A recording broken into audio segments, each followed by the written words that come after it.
जय हिंद बच्चों। आज का जो प्रश्न है, आज के प्रश्न में मैं आपको बताने जा रहा हूं शीत युद्ध और तनाव शैथिल में क्या अंतर है। क्या? शीत युद्ध और तनाव शैथिल। इस प्रश्न के जवाब जानने के पहले हम एक छोटा सा उदाहरण देना चाहते हैं। तनाव मतलब तो आप लोग समझ रहे हैं और शैथिल का मतलब नहीं समझ रहे हैं, तो समझिए गांव ग्रामीण क्षेत्र का मैं एक उदाहरण दे करके बताता हूं। ठीक है, समझो। इधर मान लेते हैं ये दो गो व्यक्ति है ना जी। ये दो गो व्यक्ति है। क्या? इसमें एक लड़की एक लड़का भी हो सकता है, या दोनों पुरुष भी हो सकता है, या दोनों महिला भी हो सकती है। महिला लोग कम लड़ाकिन होती है क्या? बहुत लड़ाकिन होती है महिलाएं भी, लड़कियां भी बहुत लड़ाकिन होती है।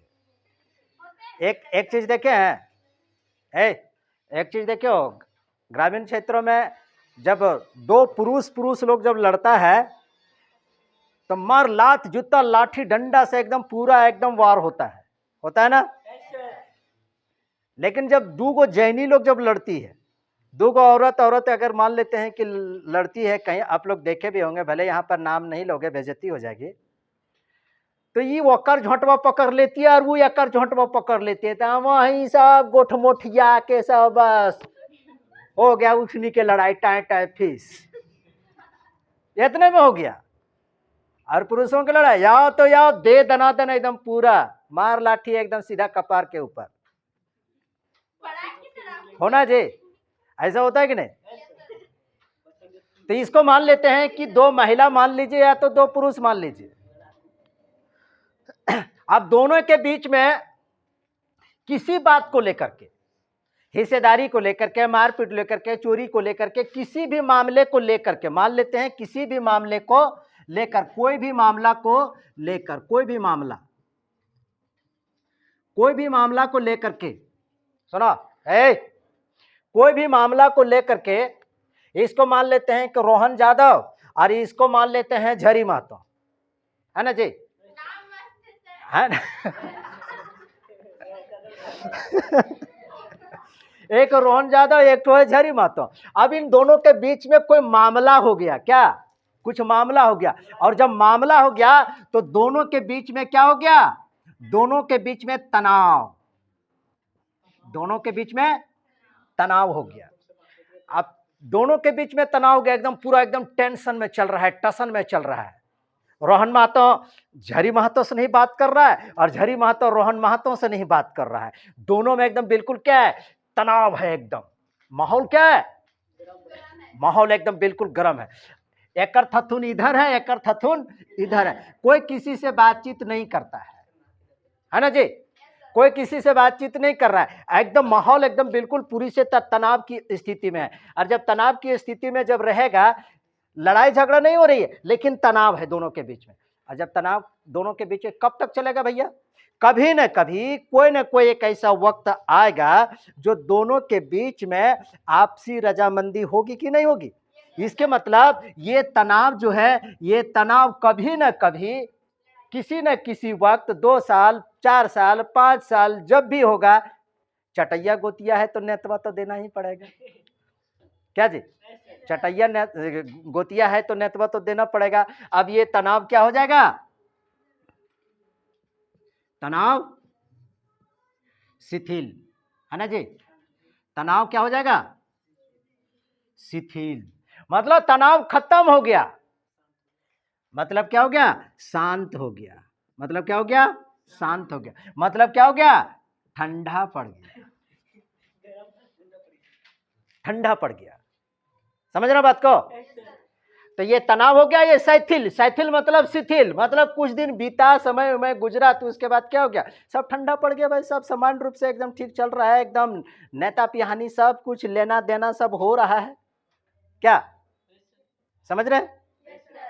लेकिन यहां पर इस छोटा सा उदाहरण को देख करके मैंने आपको गांव ग्रामीण क्षेत्र के कुछ छोटा सा उदाहरण दे करके तनाव और शैथिल के बारे में हमने बताया, लेकिन अंतर्राष्ट्रीय स्तर पर इसका क्या अर्थ होता है, अंतर्राष्ट्रीय स्तर पर इसका क्या अर्थ होता है, इसके बारे में आपको हम बताएंगे। अंतर्राष्ट्रीय राजनीति में इसका अर्थ जो होता है ना, अंतर्राष्ट्रीय राजनीति में इसका अर्थ सोवियत संघ और अमेरिका के बीच में जो तनाव की जो स्थिति थी, वह तनाव की स्थिति धीरे धीरे धीरे धीरे क्या हो गया, समाप्त हो गया, मतलब शिथिल हो गया। इसके बारे में मैं आपको बताने जा रहा हूं, समझ रहे बात को? पक्का?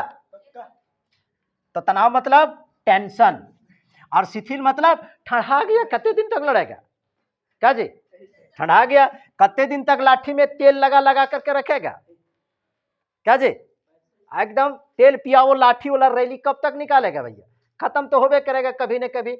अब यहां पर मैं आपको बता रहा हूं, ये जो प्रश्न है तनाव शैथिल, अंतर्राष्ट्रीय राजनीति में इसका अर्थ क्या होता है। अंतर्राष्ट्रीय राजनीति में, अंतर्राष्ट्रीय राजनीति कहने का मतलब दूसरा विश्व युद्ध समाप्त होने के बाद, क्या, दूसरा विश्व युद्ध समाप्त होने के बाद, दूसरा विश्व युद्ध कब शुरू हुआ था, 1945 तक चला। 1945 में जैसे ही दूसरा विश्व युद्ध समाप्त होता है, दुनिया में एक विचित्र परिस्थिति उत्पन्न हो जाती है। वह विचित्र परिस्थिति जो उत्पन्न होती है, एक अमेरिकी कूटनीतिज्ञ ने इस विचित्र परिस्थिति को शीत युद्ध की संज्ञा दिया, और यह शीत युद्ध की जो संज्ञा दिया वे अमेरिका का एक कूटनीतिज्ञ बर्नार्ड बारूक थे। कौन थे? बर्नार्ड बारूक थे, समझ रहे जी। शीत युद्ध की समाप्ति के बाद, ये दूसरे विश्व युद्ध की समाप्ति के बाद एक विचित्र परिस्थिति उत्पन्न होती है। वह कौन सी स्थिति उत्पन्न होती है? शीत युद्ध की परिस्थिति उत्पन्न हो जाती है। क्या होता है? शीत युद्ध, शीत युद्ध की स्थिति उत्पन्न हो जाती है। और ये शीत युद्ध की जो स्थिति उत्पन्न होती है, अमेरिका का एक कूटनीतिज्ञ बर्नार्ड बारूक, क्या नाम है? बर्नार्ड बारूक। बर्नार्ड बारूक ने इसको शीत युद्ध की संज्ञा दिया। क्वेश्चन आएगा कि शीत युद्ध की संज्ञा किसने दिया? बर्नार्ड बारूक ने। ये कहां के थे? अमेरिका का एक कूटनीतिज्ञ था, एक डिप्लोमेसी था, जिन्होंने दूसरे विश्व युद्ध की समाप्ति के बाद जो परिस्थितियां जो उत्पन्न होगी, जो विचित्र परिस्थितियां जो दुनिया में जो उत्पन्न हुई, उस परिस्थिति को बर्नार्ड बारूक ने क्या कहा? शीत युद्ध कहा। समझ रहे हैं बात को? अब शीत युद्ध जब हुआ, विचित्र परिस्थिति जब उत्पन्न हो जाती है, तो शीत युद्ध के दौरान क्या होता है? पूरी दुनिया दो खेमे में बट जाती है ना जी? पूरी दुनिया कितने खेमों में बट जाती है? दो खेमे में बट जाती है। पहला अमेरिका और दूसरा सोवियत संघ। कौन सा? सोवियत संघ। दूसरा सोवियत संघ बनता है। अमेरिका पूंजीवादी गुट का नेतृत्व कर रहा था। किसका? पूंजीवादी गुट का नेतृत्व कर रहा था। वहीं सोवियत संघ समाजवादी, किसका? समाजवादी गुट का नेतृत्व कर रहा था।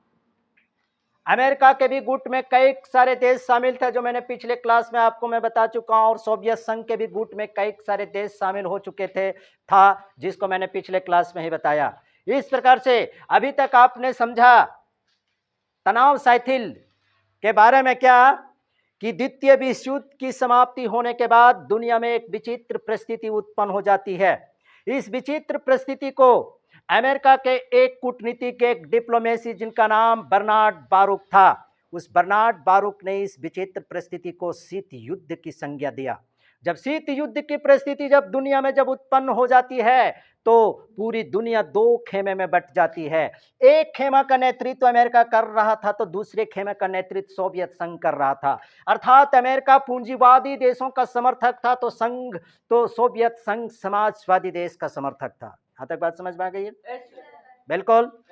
अब यहां पर जब शीत युद्ध की जब परिस्थिति उत्पन्न हो जाती है, शीत युद्ध की जब परिस्थिति उत्पन्न हो जाती है तो इन दोनों देशों के बीच अर्थात दोनों महाशक्तियों के बीच, अमेरिका भी एक महाशक्ति थी और सोवियत संघ भी एक महाशक्ति थी, इन दोनों महाशक्तियों के बीच में तनाव की परिस्थिति उत्पन्न हो जाती है। क्या होता है? तनाव की परिस्थिति उत्पन्न हो जाती है और तनाव इतना बढ़ जाता है दोनों देशों के बीच में अर्थात दोनों महाशक्तियों के बीच में, अमेरिका और सोवियत संघ के दोनों महाशक्तियों के बीच में इतना ज्यादा तनाव उत्पन्न होता है कि दोनों देशों के बीच में घृणा, क्या घृणा, द्वेष और टकराव, घृणा, द्वेष और टकराव की स्थिति उत्पन्न हो गई। कब? शीत युद्ध के दौरान दोनों महाशक्तियों के बीच में तनाव इतनी बढ़ जाती है कि अमेरिका भी एक महाशक्ति और सोवियत संघ भी एक महाशक्ति थी। शीत युद्ध के दौरान दुनिया दो खेमे में बटी हुई थी और ये दुनिया दो खेमे में बटी हुई थी। दोनों महाशक्तियों के बीच में इतना तनाव उत्पन्न हो जाता है कि दोनों महाशक्तियों के बीच में घृणा, द्वेष और टकराव की परिस्थिति उत्पन्न हो जाती है। और ये घृणा और द्वेष और टकराव की परिस्थिति इतनी हद तक बढ़ जाती है, इतनी हद तक बढ़ जाती है कि द्वितीय विश्व युद्ध के बाद ये तीसरा विश्व युद्ध का खतरा मंडराने लगता है पूरी दुनिया के ऊपर। तीसरा विश्व युद्ध का खतरा क्या होने लगता है? मंडराने लगता है। तीसरा विश्व युद्ध का किसकी वजह से? ये तनाव, घृणा, द्वेष और टकराव की परिस्थिति उत्पन्न हो जाने के कारण। कौन सा? तीसरा विश्व युद्ध। समझ रहे हैं जी? तीसरा विश्व युद्ध, तीसरा विश्व युद्ध की परिस्थिति उत्पन्न हो गई, खतरा मंडराने लगा, खतरा मंडराने लगा दुनिया के ऊपर। तीसरा विश्व युद्ध का खतरा मंडराना शुरू हो गया। कब? जब दोनों महाशक्तियों के बीच में टकराव और द्वेष की परिस्थितियां जब उत्पन्न हो जाती है। इस परिस्थिति के कारण दुनिया में तीसरे विश्व युद्ध का खतरा इतना प्रबल हो गया, इतना प्रबल हो गया। लेकिन बस इसी वक्त एक समय आता है सन 1953 ईस्वी में। कल हमने बताया था, कल हमने एक प्रश्न बताया था कोरिया युद्ध के बारे में, है ना जी? 1950 से 1953 तक चला था कोरिया युद्ध, जिसमें उत्तर कोरिया और दक्षिण कोरिया के बारे में कल मैंने बताया था। 1950 से लेकर के 1953 ईस्वी तक अर्थात दोनों देशों के बीच में इस तनाव की स्थिति जब धीरे धीरे जब शांत होने लगती है तो वह समय आता है सन 1953 ईस्वी में। कब? 1953 ईस्वी में। 1953 ईस्वी में एक ऐसी परिस्थिति उत्पन्न होती है जिसमें इन दोनों देशों के बीच की जो तनाव और घृणा, द्वेष और टकराव की जो परिस्थिति थी, 1953 ईस्वी में दोनों के स्थितियों में सुधार होना शुरू हो जाता है। अर्थात सोवियत संघ और अमेरिका के इन दोनों महाशक्तियों के बीच में सन 1953 ईस्वी में स्थिति में थोड़ी सी सुधार हो रही है। यहां तक गर्म था, अब धीरे धीरे ठंडाने लगा है। ठंडा रहा है ना? यहां तक गर्म था, लेकिन अब 1953 ईस्वी के बाद दोनों महाशक्तियों में शिथिलता आने लगी। शिथिलता आने कहने का मतलब क्या हो गया? अब मनमुटाव को, द्वेष को, घृणा को दोनों महाशक्तियां भूल करके एक दूसरे के संपर्क में आने लगे, एक दूसरे को मदद करना शुरू कर दिया है। इसका मतलब तनाव की परिस्थिति जब समाप्त हो जाती है तो सन 1953 ईस्वी में दोनों महाशक्तियों के बीच शिथिलता आ जाती है। शिथिलता कहने का मतलब टकराव जो था वह क्या हो गया? धीरे धीरे धीरे धीरे ठंडा होने लगा। समझ रहे हैं बात को? कब से? सन 1953 ईस्वी से। सन 1953 ईस्वी में दोनों देशों के स्थितियों में सुधार होने लगा। दोनों महाशक्तियों के बीच में व्यापार, क्या? व्यापार, दोनों महाशक्तियों के बीच में व्यापार होना शुरू हो गया। समझ रहे हैं जी? एक दूसरे के निकट आने लगे, एक दूसरे के निकट आने लगे। इसका मतलब ये हो गया एक दूसरे के निकट आने लगा। इसका मतलब कि जो तनाव की जो परिस्थिति थी, अब ये तनाव की परिस्थिति धीरे धीरे क्या हो रही है? समाप्त हो रही है। तनाव की परिस्थिति धीरे धीरे समाप्त हो रही है। अर्थात दोनों देशों के बीच में जो मनमुटाव था, जो तनाव जो था, वह धीरे धीरे अब ठंडा पड़ने लगा है। मनमुटाव अब धीरे धीरे समाप्त होने लगा। एक के थथुना इधर था, एक के थथुना इधर था, अब दोनों का थथुना सामने सामने हो गया। सोवियत संघ और अमेरिका दोनों महाशक्तियों के। अब किसी भी दो देश की या दो व्यक्ति की थथुन आमने सामने कब होता है? जब रिलेशन बढ़िया होता है तब ना। अब दोनों की रिलेशन में परिस्थितियां बदल गई, दोनों की रिलेशन में अब सुधार आना शुरू हो गया। व्यापार एक दूसरे देशों के, दोनों शक्तियों के बीच शुरू हो गया। दोनों देशों के बीच में निकटता बहुत ही जल्दी आ जाती है, निकटता होनी शुरू हो जाती है। परस्पर वार्तालाप की शुरुआत हो जाती है। वार्तालाप है ना जी, वार्तालाप दोनों देशों के बीच में वार्तालाप की परिस्थिति उत्पन्न, वार्तालाप होना शुरू हो जाता है, मतलब बातचीत होना शुरू हो जाता है। और एक दूसरे का क्या करने लगते हैं लोग? सहयोग भी करने लगते हैं, है ना जी, एक दूसरे का सहयोग। और इस प्रकार से अभी आपने देखा कि जो तनाव की परिस्थिति से निकल करके दोनों महाशक्ति सन 1953 ईस्वी के बाद से व्यापार में दोनों देशों के बीच में व्यापार होने लगा। दोनों देशों, दोनों महाशक्तियों के बीच में निकटता आने लगी, दोनों महाशक्तियों के बीच वार्तालाप होने लगी और फिर एक दूसरे का सहयोग करने के लिए लोग तत्पर हो गए। अर्थात अब कहने का मतलब ये हो गया, ये जो परिस्थिति सन 1953 ईस्वी के बाद जो उत्पन्न हुई, इसी को विश्व राजनीति में इसका अर्थ सोवियत संघ और राजनीतिक तनाव में कमी आने का अर्थ लगाया गया। अर्थात यहां से परिस्थितियां क्या होने लगी? ठंडा पड़ने लगी। अर्थात इसी को कहते हैं क्या? तनाव और शैथिल्य।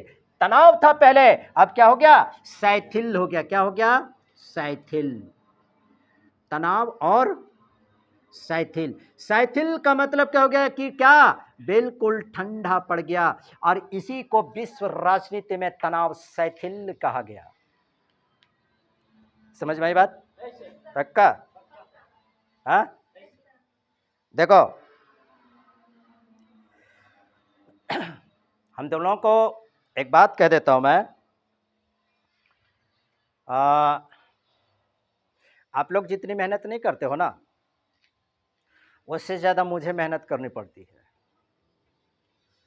और मेहनत हम आप लोगों के लिए इसलिए करते हैं कि आपकी पढ़ाई को मैं एकदम बिल्कुल आसान बना करके मैं आपको कैसे दे दूं, ताकि आपको पढ़ाई बोरिंग न लगने लगे, पढ़ाई बोझ न लगने लगे, पढ़ाई से आपका मन न उबे। इसलिए मैं इतनी मेहनत करके मैं आपको इन सारे कंटेंट को बताता हूं, ताकि पढ़ाई आपको रोचक लगे, पढ़ाई आपको हल्का लगे, पढ़ाई आपको मजा देने लगे। इसलिए आपसे ज्यादा हमें मेहनत करनी पड़ती है।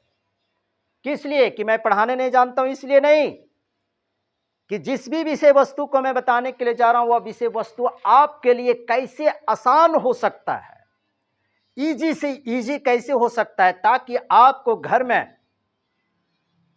20 से 30% मेहनत करना पड़े और 70 से 80% में आपका काम यहीं पर कंप्लीट मैं कर दूं। हमेशा मेरा यही प्रयास रहता है, जिसकी वजह से मैं इतनी मेहनत करता हूं, ताकि आपकी पढ़ाई बिल्कुल आसान हो सके। समझ रहे हैं? और मैं कई सारे पहले भी क्लास में मैंने बताया है, हमेशा जीवन में उस शिक्षक का चुनाव करना जहां पर 70% विषय आपको क्लास में ही समझाने की उसकी क्षमता हो, 20% 30% ही आप अपने घर के तैयारी के लिए छोड़ें, और 70 से 75% आपकी पढ़ाई कहाँ पर फिनिश हो जानी चाहिए? क्लास में फिनिश होनी चाहिए। और ये तभी हो सकता है जब आपको विषय वस्तु को बेहद सरल और बेहद आसान तरीके से आपको दिया जाएगा, तभी ये कोई समझ सकता है। पढ़ाई ऐसी होनी चाहिए जिसमें अच्छे विद्यार्थी भी, बुरे विद्यार्थी भी, एवरेज विद्यार्थी भी, सारे विद्यार्थी को बात समझ में आ जानी चाहिए। पढ़ाई ऐसी होनी चाहिए। संडे को आप लोगों का टेस्ट है, इसलिए जब भी पढ़ाई करने के लिए बैठो, यह सोच कर बैठो कि मैं आखिरी बार पढ़ रहा हूं, कल मेरा एग्जाम है, यकीनन इस सोच के साथ की गई तैयारी एक अलग लेवल की होगी और आप बड़े से बड़े एग्जाम को आप बड़ी आसानी से पास कर जाओगे। लेकिन सोच यही होनी चाहिए। समझ रहा? स्थितियुद्ध और तनाव शिथिल बिल्कुल समझ में आ गया है ना जी? चलिए, बहुत बहुत धन्यवाद।